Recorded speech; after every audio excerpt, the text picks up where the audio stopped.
8:24 en el territorio continental ecuatoriano, buscando la verdad y abogando por la unidad nacional en pro de la paz y la seguridad en el Ecuador. Queremos dar la bienvenida en la revista de Opinión Democracia al doctor Medardo Oleas, expresidente del Tribunal Supremo Electoral, para hablar este nuevo desafío en lo político. Mientras el país vive esta paralización, estos actos de vandalismo y terrorismo, estamos encaminados ya en el calendario electoral para la consulta popular del domingo 16 de noviembre, en donde habrá tres preguntas. La una, si vamos a la consulta popular, si vamos a la Asamblea Constituyente, y la otra, las reformas parciales a la Constitución, artículo 5, para permitir la ayuda militar extranjera en bases ecuatorianas, y lo otro para terminar el financiamiento de los partidos y organizaciones políticas, reforma del Estado ecuatoriano, reforma artículos 110 y 115. ¿Cómo ve este panorama y este calendario electoral que ya está en marcha? Doctor Medardo Oleas, buen día. Miguel, muy buenos días. Un saludo cordial a todos los radioescuchas. El proceso marcha como debe marchar, de forma ordenada, pacífica. Aunque haría solo una observación, debieron haber dividido en dos papeletas, porque una cosa es el referéndum y otra cosa, ahora más importante por lo que está sucediendo en el país, la convocatoria a una consulta popular para ver si nosotros autorizamos, se constituya una nueva asamblea que dicte la Constitución. ¿Y por qué digo esto? Porque ahora más que nunca creo que el país va a reconocer que gracias a la pésima Constitución que tenemos es indispensable votar por el sí a efectos de garantizar adecuadamente la constitución de una nueva asamblea que dicte nuevas normas, porque gracias al trabajo que ha hecho el señor Vargas, todo el mundo sabe y descubre lo que es la violencia injustificada y absurda del sector indígena que, amparado en ciertos principios constitucionales, tiene paralizado el país. Y eso no puede ser, porque el Ecuador tiene que ir por el camino de la paz, por el camino de la democracia. Y si nos convocan a una consulta, es ahí donde mediante el voto resolveremos todos los ciudadanos qué es lo que conviene al país, y no admitir que un pequeño grupo de ciudadanos con la violencia inaudita, injustificada, esté destruyendo el Ecuador. Tiene paralizado a 5 provincias de las 24 que hay, pero los demás, los dirigentes piensan que siguen adelante. Señores, utilicen la democracia. Hagan valer sus derechos, sus principios, sus propuestas precisamente en el foro que es una Asamblea Nacional Constituyente. Vamos a ver si ahí tienen ustedes votos para que se sigan manteniendo estos conceptos de la plurinacionalidad, pluriculturalidad, que a ustedes les han dado esos derechos supuestamente para hacer lo que les da la gana en los territorios que consideran que son de ustedes. No, señores, el Ecuador es de todos. El Ecuador es de los indios, de los negros, de los mestizos, de los blancos, de los cholos, de los hombres, de las mujeres, es de todos. Aquí no podemos decir que este territorio es solamente de un sector de los blancos y el otro solo es de los indios. No, el territorio es de los ecuatorianos. Vivamos donde vivamos, porque eso es lo que manda, ordena y la Constitución. Pero al malinterpretar estas formas que están en la Constitución, tenemos lo que tenemos. ¿Quién ha dicho que el derecho a la resistencia es violencia? Los indígenas. Aquí en el Ecuador hemos tenido ejemplos de resistencia. Hace pocos días, toda una ciudad en Cuenca se levantaron, miles de ciudadanos salieron a protestar por su derecho a preservar el agua. ¿Cuántos muertos hubieron? Ni uno. ¿Cuántos heridos hubieron? Ni uno. ¿Cuántos carros estuvieron destruidos? Ninguno. ¿Cuántos policías y militares retenidos o atacados? Ninguno. Mire usted la diferencia. Cuenca se levantó en forma enérgica, firme, pero pacífica, y logró lo que querían, que una minera que está en el sector de Cajas no explote la minería para que naturalmente se preserve la fuente de agua de los cuencanos. Entonces vemos que hay formas de protestar y formas de protestar, y ahora no podemos desaprovechar este llamado que nos hacen a las urnas, porque solo en las urnas la mayoría de ecuatorianos decidiremos. Mantenemos la actual Constitución, que es respaldada por un grupo de malos políticos, un grupo de pésimos indígenas, o buscamos nuevas formas de mirar el futuro, aprobando que se convoque a los más ilustres ciudadanos ecuatorianos a que analicen cómo se debe conformar una asamblea constituyente y cómo se debe estructurar una constitución. Para eso es la democracia. Entonces ahora vamos a tener un proceso de publicidad donde los que van por el sí, por el no, puedan comparecer ante la ciudadanía para que vayamos a las urnas con pleno conocimiento. Pero aquí casi no hay temas profundos que discutir, porque la consulta es: autorizo, se convoque y se conforme una asamblea constituyente, sí o no. Si dice sí, automáticamente ya proceden las nuevas normas para la integración mediante el voto directo y secreto de los 80 miembros que, representando a todas las provincias del Ecuador y a todos los ecuatorianos, se sentarán a dictar la nueva constitución. Entonces yo creo que solamente el Consejo Nacional Electoral a este momento debería revisar si es conveniente una sola papeleta tener las 3 preguntas o se hace la división, porque repito, son 2 temas completamente diferentes. Es más, los 2 temas de la enmienda de este momento creo que ni siquiera son importantes, porque si vamos a dictar una nueva constitución, en la nueva constitución se podrá incorporar estas mismas reformas, ampliarlas o mejorarlas. Ahora, doctor Medardo Oleas, cierto es que es el primer paso para la constituyente, luego vendrá, si se aprueba, la elección de constituyentes y finalmente la instalación y aprobación del nuevo texto constitucional. En todo este camino, ¿cómo lograr que, partiendo de esta consulta popular, el país encuentre su derrotero y se haga una constitución para el futuro del país y no para el interés de cualquier sector político del gobierno de turno o de la oposición? Yo creo que es hora de comenzar a analizar los grandes temas y utilizar los medios de comunicación para sentar precedentes. Por ejemplo, lo prioritario en este país es la educación, la salud y la seguridad, lo fundamental, lo prioritario, porque lo demás no hay que profundizar mucho. Si, por ejemplo, cuando tratemos del desarrollo económico del país, lo que hay que poner es que el Estado ecuatoriano podrá recibir cualquier tipo de inversión directa o indirecta, nacional o extranjera, para que se invierta en obras que necesita el país, regulando y sí, naturalmente, como es obligación del Estado, la provisión de los servicios y los precios. Pero en educación sí hay que hacer un cambio profundo, porque la educación no es la educación tradicional que aquí se lo da bien o mal. Y eso lamentablemente sucede también en toda Latinoamérica, donde los profesores son los más mal pagados en cuanto a funcionarios públicos se refiere, y las inversiones no se realizan en educación. Y sin educación un país definitivamente no tiene posibilidades de avanzar en el futuro. Ahí estamos viendo con el sector indígena, se les ha dado todo, se les ha dado para que tengan la educación intercultural, hay como creo que 10 instituciones que solo ellos lo manejan, pero no funciona. ¿Por qué? Porque tienen esa visión sesgada. Entonces la educación tiene que comenzar reconociendo un hecho, por ejemplo, de que aquí en el país los niños que tienen una desnutrición crónica importante tienen que ser atendidos por el Estado. El niño tiene que ir a la escuela, tiene que darle desayuno, tiene que darle almuerzo, tienen que darle útiles escolares gratis, romper ese viejo esquema que el uniforme, que los zapatos, que la lista de útiles escolares inmensa. No. Todo eso tiene que ser gratuito para el niño para que se vaya formando. Y como han hecho en otros países, se les va ubicando de acuerdo a las habilidades, para que adquieran ciertas provisiones intermedias. No todos tienen que ir a la universidad, porque en el país han crecido enormemente las universidades y es un negocio eso, y se han olvidado de lo básico, de lo primario, de lo fundamental, que es comenzar con los niños, con los jóvenes. Lo mismo la salud. ¿De qué salud podemos hablar si no tenemos alcantarillado, no tenemos agua potable, no se recoge adecuadamente los desechos, no se los recicla?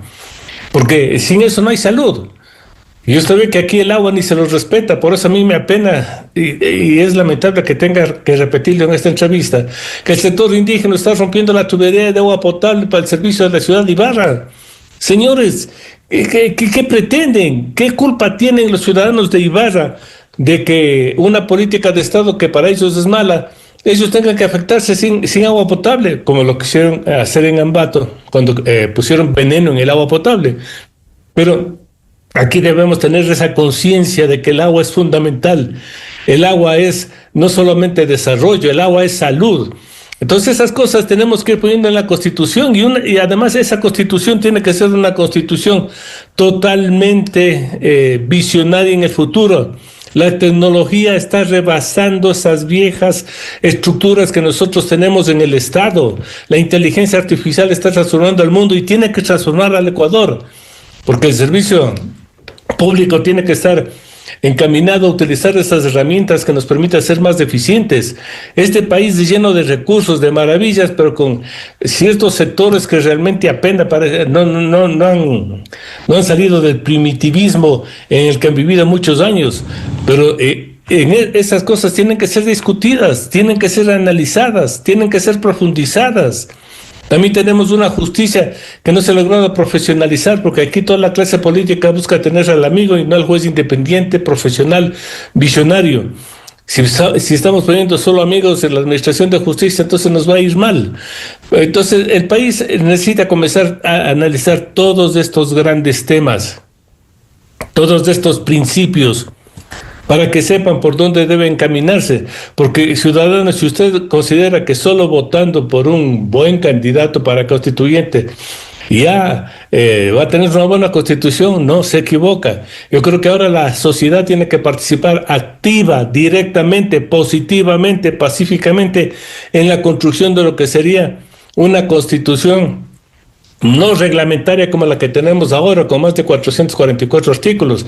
La nueva Constitución, si tiene 60, 80 artículos, es suficiente, porque son las grandes declaraciones de principios que me estoy permitiendo sugerir ahora, las que guíen la estructura, porque no podemos admitir que existan normas reglamentarias como las que se pusieron en la Constitución del 2008 y que ha afectado al desarrollo del país. Nueva visión para la contratación, nuevos derechos laborales, nuevas formas de cuidar la naturaleza, que es lo que más tenemos para efectos de un desarrollo turístico que nos genere empleo.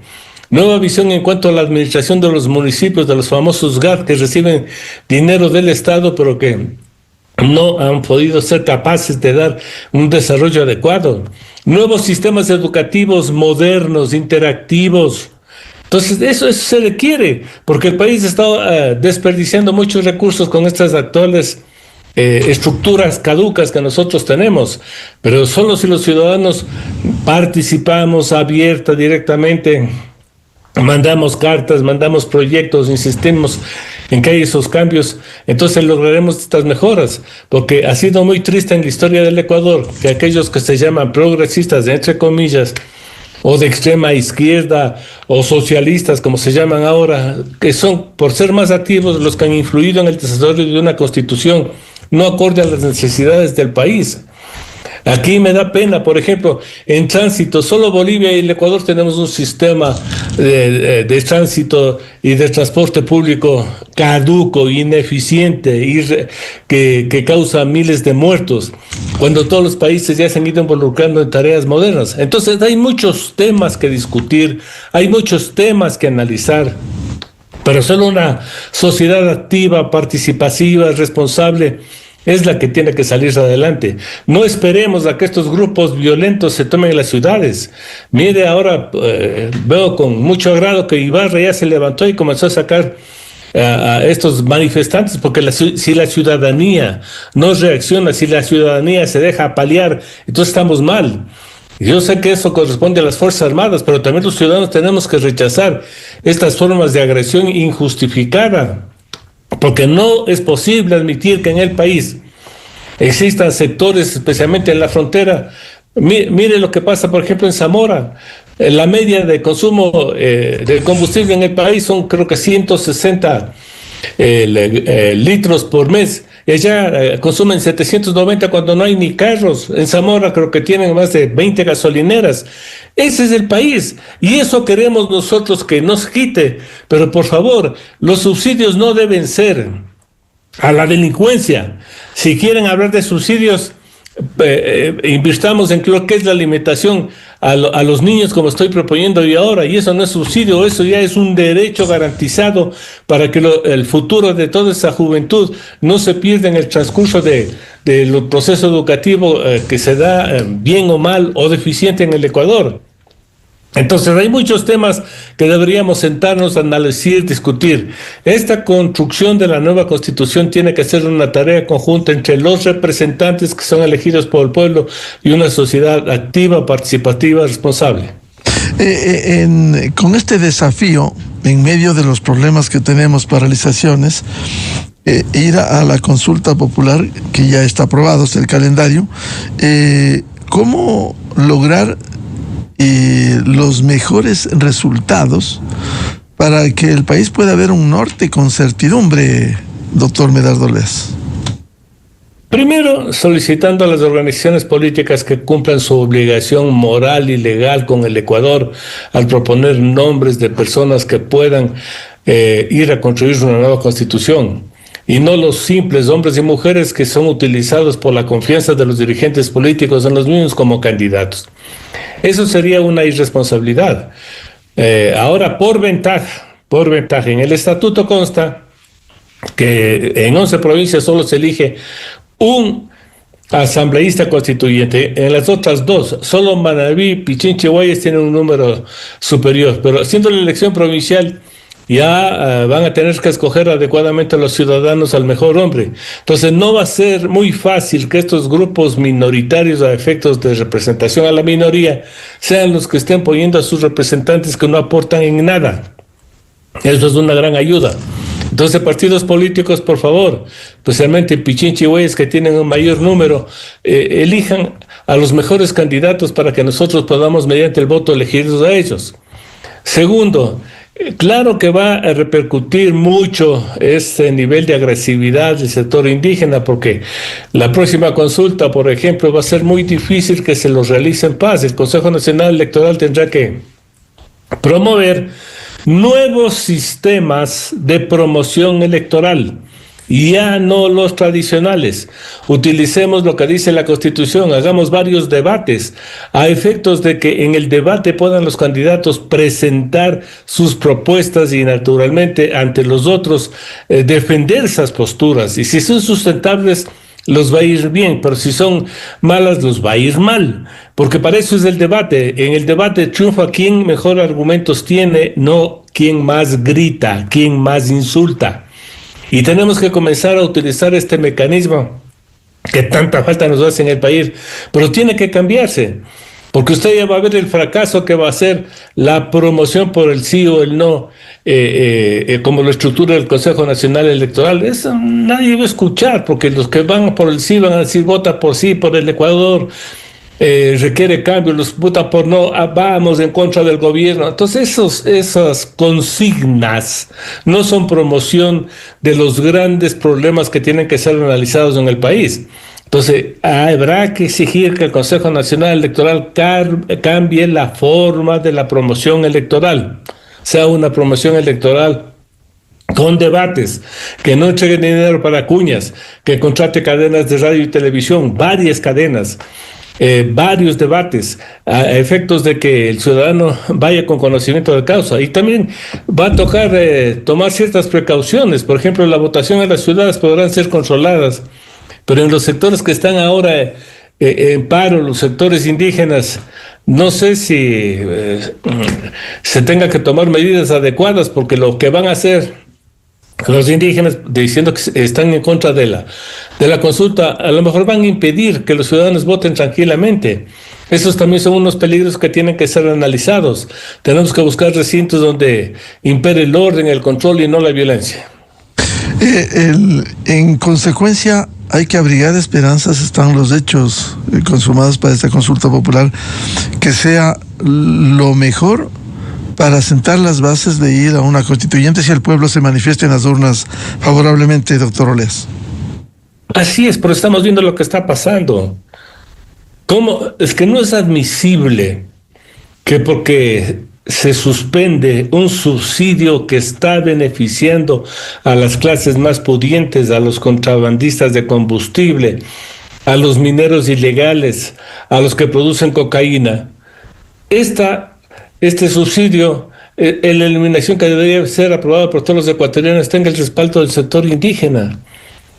Y además ellos tienen que indicarnos quién está financiando todas estas movilizaciones, porque estamos viendo en todas las noticias que muchos de ellos son obligados a comparecer a las supuestas manifestaciones y a otros les están pagando $30 diarios. Pero esto ayuda a que el ciudadano ecuatoriano reflexione que no podemos estar en manos de grupos violentos que solo saben manejar sus tesis, sus reclamos a través de el bloqueo, a través del insulto, a través de la violencia, a través de la destrucción. No, señores. Puse el ejemplo de Cuenca, ciudad altiva, que con firmeza, valor, puso el grito que se oyó en todo el Ecuador para preservar un recurso válido como es el agua. Pero ahí no hubo muertos, no hubo heridos, no hubo carros destrozados. Entonces ese es el Ecuador que queremos. También los ciudadanos tenemos derecho a oponernos a ciertas políticas públicas, pero dentro del marco de la ley, porque los demás están cometiendo delitos, son delitos, porque dice, vea, la represión, la fuerza pública tiene la obligación de abrir las carreteras, porque es un delito impedir el tránsito normal del transporte público y del de alimentos, es un delito. Es un delito, todas las cosas que están haciendo ellos cometen de los delitos que están tipificados en el Código Orgánico Integral Penal, más de 15 delitos. Pero esto no podemos seguir admitiendo, porque lamentablemente, si no se sanciona ahora a los responsables de todo este problema, comenzando con los principales instigadores, Vargas de Isa, no lograremos nada. Ya vimos cómo se quemó la Contraloría, ya vimos cómo se destruyó Quito. No puede haber impunidad. Se las pérdidas en más de $1.000 millones y después fueron amnistiados por la Asamblea. Entonces la impunidad deja un mal precedente. Es hora de terminar eso. Bien, al doctor Medardo Oleas, expresidente del Tribunal Supremo Electoral, gracias por atender a la revista de Opinión Democracia. Muy amable, Medardo. Un gusto, Miguel. Buenos días. Muchas gracias. Vamos a una pausa y volvemos. Diálogo previsto con el doctor Carlos Luis Vázquez Jaramillo. Él es su gerente de Seguridad, Salud y Ambiente de la empresa pública Petroecuador. Un tema de interés, la trayectoria y el premio que ha recibido a propósito de un concurso, el proyecto innovador de energía sostenible. Desde 1984 con Gonzalo Rosero. La revista de Opinión Democracia. Siempre líderes, siempre confiables. Enseguida regresa Miguel